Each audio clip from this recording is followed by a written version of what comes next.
Hello, my name is Fabio Angelini from the De Simone & Partners firm in Rome, Italy. And today we're going to discuss plain packaging along with my two colleagues, Paul Kilmer of Holland & Knights and Trevor Stevens from Davis Collison Cave of Australia. Paul, plain packaging, what? Well, it's a difficult thing to define because so many governments have defined it in different ways. Basically, it breaks down into several different categories of packaging that we need to look at in order to define our terms. Plain packaging I conceive of as being a package with a standard graphic, a standard size, all dictated by the government.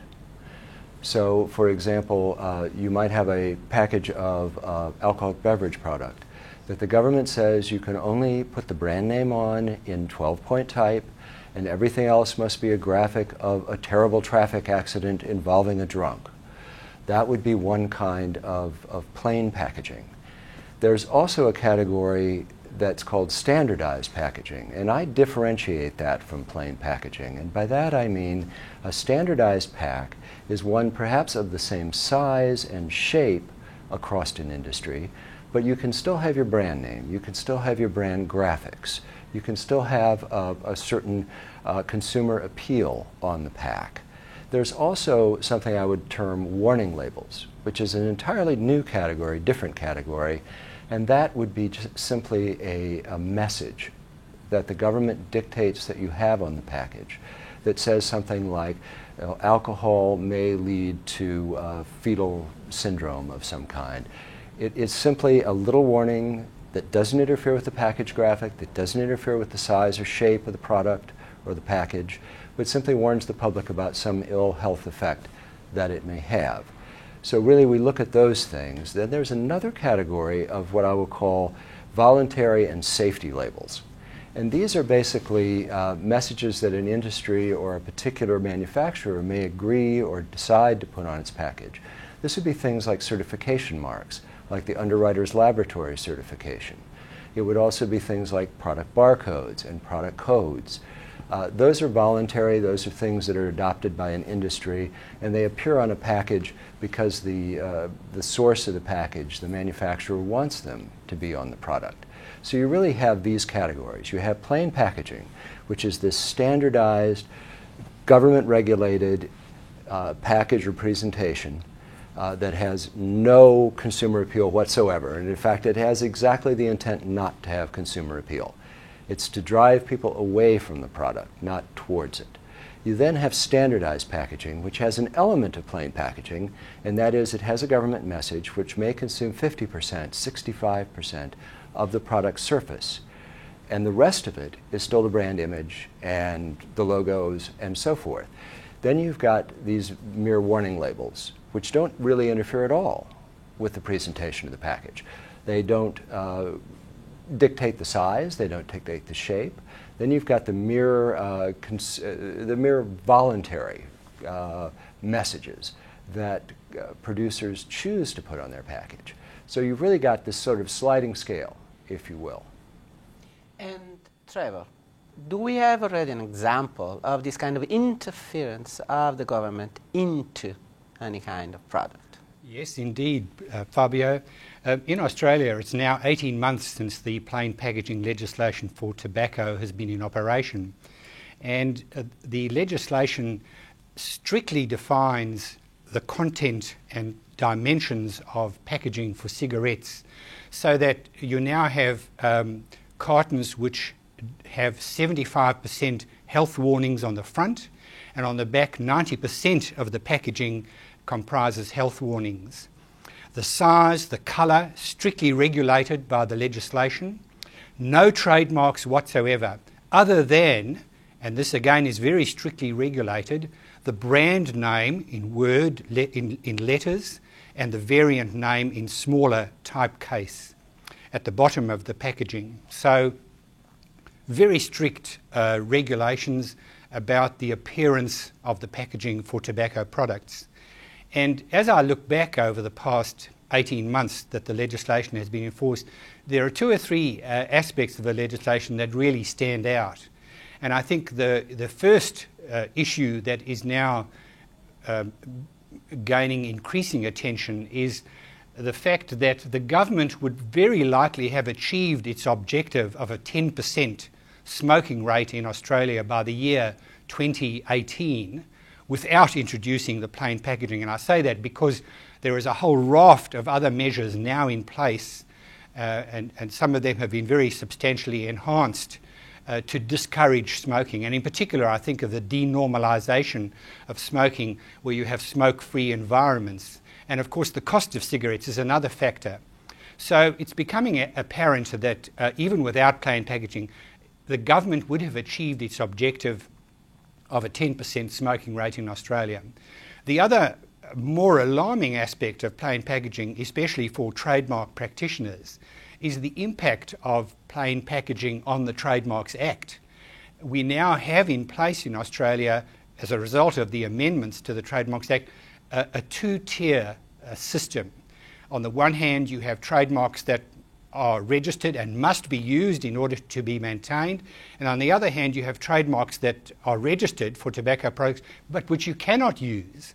And given that the concept of use underpins the Trademarks Act and law in Australia, and given that use and the intent to use underpins trademark systems throughout the world, the idea that you can register a trademark and be obliged not to use it is really very bizarre.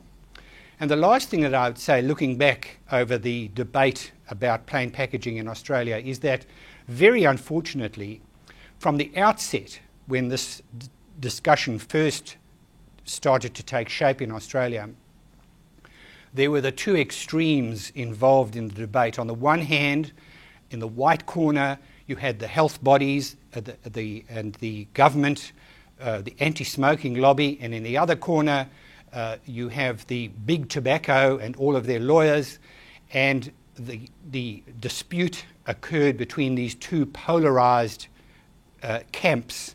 And unfortunately, in a topic like plain packaging, which has very broad impact and lots of consequences, a lot of the grey areas in between those two poles of black and white were not as explored as they should have been, and so there have been consequences and some untidiness that is very regrettable. And I'd say any other country looking at introducing plain packaging will hopefully not make the same mistake of overlooking these very important elements between the black and the white arguments in favour and against plain packaging. In this regard, we have indeed another big market which is now considering and has just enacted legislation. The European Union has enacted the new directive, isn't it, Paul? Yes, that's correct. The European Union, after a great deal of debate and discussion, has adopted a standardized packaging format as opposed to the Australian example of true plain packaging. The European Union has determined that 65% of cigarette packs in the European Union must be covered with a government message. This includes a graphic showing the adverse consequences of smoking. It also includes some textual warnings as well. And they have also left the door open for individual nations within the European Union to adopt even harsher measures. So in theory, some nations might adopt true plain packaging as was done in Australia, correct. Unlike the Australian example, there are nations within the European Union that may frown upon true plain packaging. They may be agreeable to the standardized pack adopted by the EU, the 65% coverage proposal. There is a question, if I can interrupt both of you, because what Trevor just said is interesting. When Trevor addressed the fact that you have a two-tier system of registered trademarks, so there are some trademarks which are more equal than others, let's we want to go in this way. Now, Australia can do so because it's just one country. I wonder, from a point of view, since we are all lawyers, from a point of view of lawyers, how would this function in the European Union, where you would have different countries going at different speeds, some with certain trademarks which are used in a different way, and some they are used in another different way. I think it creates a tremendous complication within the EU. First of all, at the community trademark level, there is a use requirement that applies to any mark that is registered throughout the community through the CTM system. How tobacco will react if their brands are removed from the products, especially their graphics and their logos, in theory they could lose rights. Within, for example, the United Kingdom, if you have a registration in the UK and it's only in the UK, they might well lose rights depending on how the government words its legislation. So we're still kind of waiting to see how that's going to evolve, but it is a substantial issue, as Trevor has noted, trying to maintain your trademark rights when the government will not allow you to use your trademark. And maybe the last question that we need perhaps to address is who's next, whether it will be any next. What do you think? Well, all I can say, Fabio, is that given the success that the government has had in Australia in relation to plain packaging, and given that the public health lobby is very strong in Australia, it seems to me inevitable that the government is going to be looking at other areas, alcohol, beverages, fast foods, where public health issues arise. The government will certainly be looking at those areas and considering whether or not to introduce plain packaging or something akin to plain packaging in relation to those goods. I think standardized packaging is really going to be the push in most places, and I think this is not only going to apply to tobacco, but organizations like the Ontario Medical Association in Canada have already come forward with some proposals on sodas, on various kinds of junk food, even on takeaway pizza, where there would be specific warning labels required that would consume a great deal of the package or the container in which the goods are sold.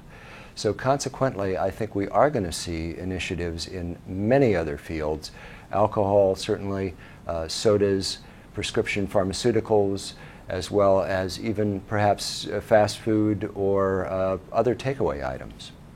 What do you think about the United States? Will the United States remain an happy island far apart from everything else? The United States has already had one experiment in standardized packaging. This was for tobacco. There was a statute passed about 2 years ago that regulated that there would be certain graphic warnings and certain textual warnings on packages for cigarettes. A U.S. Court of Appeals in the District of Columbia considered that set of regulations and overturned it on First Amendment free speech grounds. Basically, in the United States, companies have a right to commercial free speech. And there are two parts to that. The first part is what the government can dictate that you put on your package, what the government can force you to say. The other part is what the government can prevent you from saying about your own product. The Court of Appeals for the District of Columbia held that on free speech grounds, consuming 50% of a cigarette pack with a message that was more emotional than informational was unlawful under the U.S. Constitution. We have a second provision in the Constitution which is called the Taking Clause. This is basically to prevent expropriation of private property. This clause didn't come into play in this particular case because, as I said, only about 50% of the package was consumed. But take the extreme example of Australia, where 100% of the package was consumed. Trevor, just one question. Wasn't the statute in Australia challenged on the expropriation grounds? Indeed, there was a High Court hearing, but only in relation to a very specific aspect of the Constitution, Section 51. And it had to deal with whether there was an acquisition of particular property and whether that should have been allowed or not allowed. And because of the legislation, the Constitution, the wording of the Constitution in Australia, the High Court found that for there to be an acquisition, there had to be a termination of an existing right, but at the same time there had to be a benefit or interest of a proprietary nature that passed to the Commonwealth. And under the Australian Constitution, and as a result of the High Court ruling, it was decided that in fact no interest or benefit had accrued to the Commonwealth. So there was no acquisition or no expropriation in the Australian context. And I have a question, and this is my final question. There are no explicit right to use a trademark almost anywhere. Usually trademark rights are worded in a sense of exclusionary terms. Absolutely. I couldn't agree with you more, and I don't know what Paul has to say about this, but my interpretation of the Australian trademarks legislation is that there is no right to use. My reading of the TRIPS agreement is, again, there is no right to use. So that particular argument carries no weight, as far as I'm concerned, in relation to this plain packaging issue. I don't know how you feel about that, Paul. I fundamentally agree on most fronts, but I think that Article 20 of the TRIPS agreement may come into play and may pose some restrictions on government. There's currently a course of case pending before the World Trade Organization regarding the Australian law. And one of the questions raised in that is whether the Australian plain packaging law violates the TRIPS agreement. One of the arguments made by Ukraine, of all countries, is that it does, in fact, violate the TRIPS agreement, and specifically Article 20, amongst others. So we are yet to find out how the World Trade Organization will rule on this. And I think that case is perhaps going to be determined as early as later this year or perhaps next. Yes, and I should say, just following up, setting to one side the right to use issue, I think that Paul is correct. Article 20 of the TRIPS agreement, in fact, does present a real challenge to Australia in the sense that the government has to, the onus is on the Australian government to show that the plain packaging legislation was a justifiable encumbrance, and I think that it was not. And so that in fact will be a very interesting issue. And then to me it's very interesting because we know that trademark rights can be used as securities, collaterals. And I wonder, in a situation in which many companies may use the trademark rights to secure loans, as being a pledge, what is going to happen if tomorrow a government decides, from a moment on, that your trademarks are fulfilled? Right. What is going to happen to the system? What is going to happen to the financial situation? It loses its economic value. And that I think is a key factor here. And this is part of whether this is really a property right or whether it's simply a right to exclude, or is it a hybrid? And I would contend it really has become, over the last 40 or 50 years, a hybrid right. That there is a property value to a trademark, to packaging, to design. And that property right is really, I think, fundamentally what we're talking about. When a product is still legal, as long as it is legal, you have some right to use that property and to exploit it.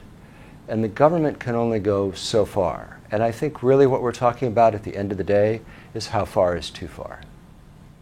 Thanks, Trevor. Thanks, Paul. I think that this is going to be a subject and an issue that we will see more and more during the next years.